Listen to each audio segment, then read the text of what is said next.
आज है 4 सितंबर 2025, दिन है गुरुवार। आइए देखते हैं मध्य प्रदेश की 10 बड़ी खबरें। सीएम बोले कलेक्टर जिला नहीं चला पा रहे, हटाना होगा।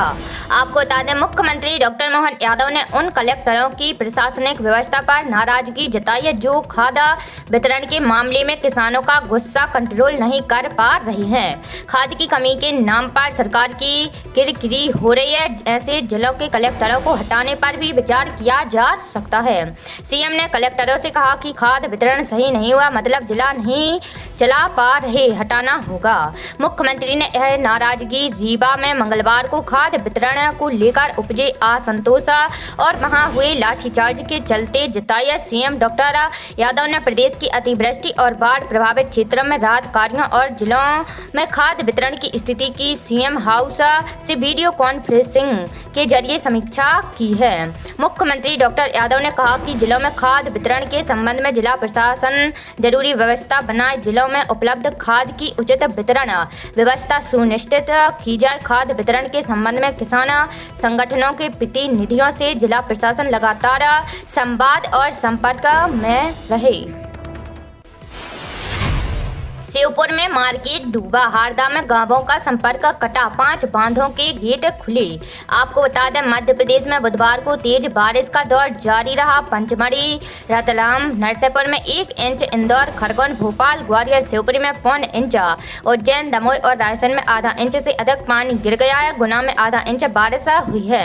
बैतूल, दतिया, छिंदवाड़ा, मंडला, सागर, सिवनी, बालाघाट, नर्मदापुरम, शाजापुर, उमरिया समेत कई जिलों में बारिश होती रही। जबलपुर में दोपहर करीब 12 बजे बरगी बांध के 9 गेट खोले गए हैं। डैम में कुल 21 गेट हैं, इनमें से 9 खोले गए हैं, बाकी 12 से भी पानी लीक हो रहा है। उमरिया में संजय गांधी ताप विद्युत केंद्र के जूहिला डैम के 3 गेट, शिवपुरी में अटल सागर बांध, मरीखेड़ा के 2, ग्वालियर में तिघरा डैम के 7 जबकि तावा डैम के 5 गेट खोलकर पानी छोड़ा जा रहा है।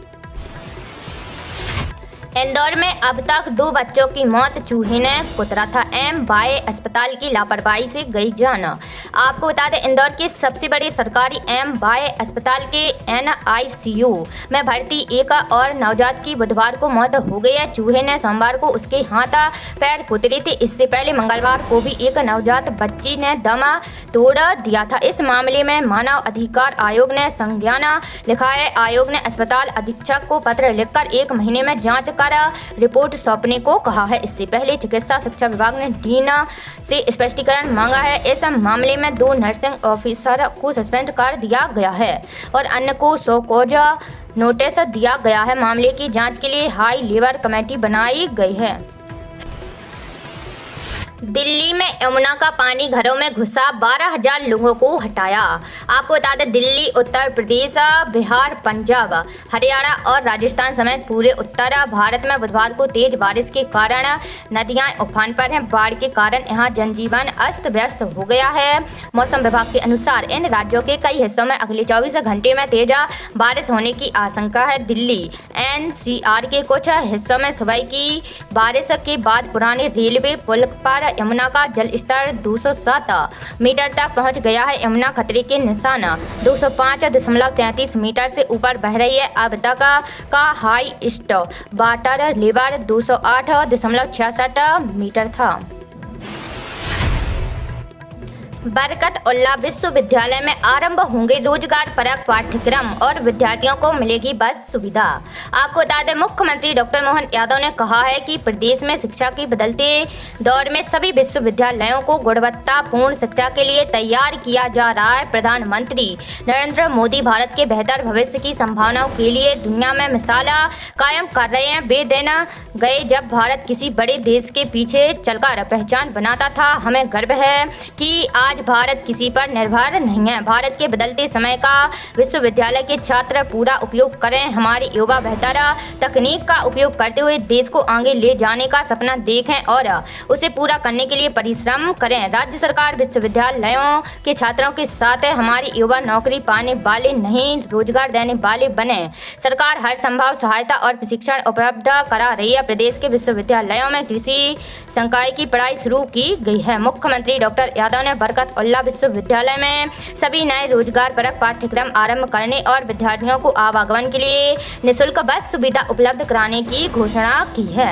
मुख्यमंत्री डॉक्टर यादव बुधवार को बरकतउल्लाह विश्वविद्यालय परिसर में 55 करोड़ रुपए की लागत से बनने वाले IT resource centre, studio, convention hall और इनक्यूबेशन सेंटर तथा एग्रीकल्चर इंस्टीट्यूट व कन्या छात्रावास का भूमि पूजन कर कार्यक्रम को संबोधित कर रहे थे।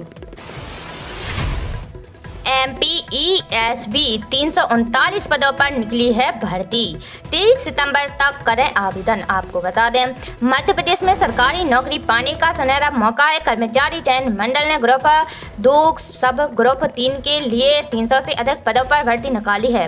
ऑनलाइन आवेदन प्रक्रिया 9 सितंबर से शुरू होगी और आवेदन भरने की अंतिम तिथि 23 सितंबर 2025 है। इच्छुक और योग्य उम्मीदवार आधिकारिक वेबसाइट पर जाकर आवेदन कर सकते हैं। आवेदन फॉर्म में सुधार करने के लिए समय 9 से 28 सितंबर 2025 तक रहेगा। लिखित परीक्षा अक्टूबर में 2 शिफ्ट में आयोजित की जाएगी। इस भर्ती प्रक्रिया के माध्यम से कार्यालय, नगर पालिका निगम कार्यालय, आयुक्त कार्यालय, प्राचार्य, शासकीय पॉलिटेक्निक महाविद्यालय, खाद्य नागरिक आपूर्ति एवं उपभोक्ता संरक्षण संचालनालय जैसे कुल 28 विभागों में कनिष्ठ रेशम निरीक्षक, फील्ड ऑफिसर, बायोमेडिकल इंजीनियर, स्वच्छता निरीक्षक, लैब असिस्टेंट, प्रयोगशाला तकनीशियन आदि पदों को भरा जाएगा। सीएम बोले, जहां इंडस्ट्री लग रही है वहां ताला चाबी का काम नहीं। आपको बता दें, धार में बदनावर के गरीब भैंसोला में लगभग 2177 एकड़ जमीन पर बनने वाले PM मित्रा पार्क में निवेश के लिए उद्योगपतियों से सीएम डॉक्टर मोहन यादव ने दिल्ली में इंटरैक्टिव सेशन को संबोधित किया। इस दौरान केंद्रीय कपड़ा मंत्री गिरिराज सिंह, मध्य प्रदेश के उद्योग विभाग के प्रमुख सचिव राघवेंद्र सिंह और तमाम उद्योगपति और निवेशक मौजूद थे। सीएम ने उद्योगपतियों और निवेशकों से कहा, ऐसा कहते हैं कि वह तो विक्रमादित्य का परिक्षेत्र है और विक्रमादित्य के काल और आज के काल में कई सारी समानताएं हैं। जिस क्षेत्र में अपनी इंडस्ट्री लग रही है वहां तो ताले चाबी का काम ही नहीं है, कोई ताले नहीं लगाता है। इतना ईमानदारी वाला पूरा क्षेत्र है। सब आराम से अपना अपना काम धंधा करो और आगे बढ़ो। MSP पर कपास खरीद के लिए देश भर में 550 केंद्र स्थापित, गिरिराज सिंह ने की समीक्षा बैठक। आपको बता दें, कपास की MSP को लेकर केंद्रीय मंत्री गिरिराज सिंह ने दिल्ली में वस्त्र विभाग के अधिकारियों के साथ बड़ी बैठक की है। बैठक का उद्देश्य 1 अक्टूबर 2025 से शुरू होने वाले आगामी खरीफ विपणन सत्र 2025-26 के दौरान कपास के लिए न्यूनतम समर्थन मूल्य के क्रियान्वयन की तैयारियों का आकलन करना है। MSP के तहत कपास की खरीद उत्तरी राज्यों में 1 अक्टूबर, मध्य राज्यों में 15 अक्टूबर और दक्षिणी राज्यों में 21 अक्टूबर 2025 से शुरू होगी। इस सीजन से देश भर में कपास किसानों के लिए आधार आधारित सेल्फ रजिस्ट्रेशन और 7 दिन की रोलिंग स्लॉट बुकिंग की सुविधा कपास किसान मोबाइल ऐप के माध्यम से दी जाएगी। यह ऐप पूरी प्रक्रिया को डिजिटल रूप से नियंत्रित करेगा।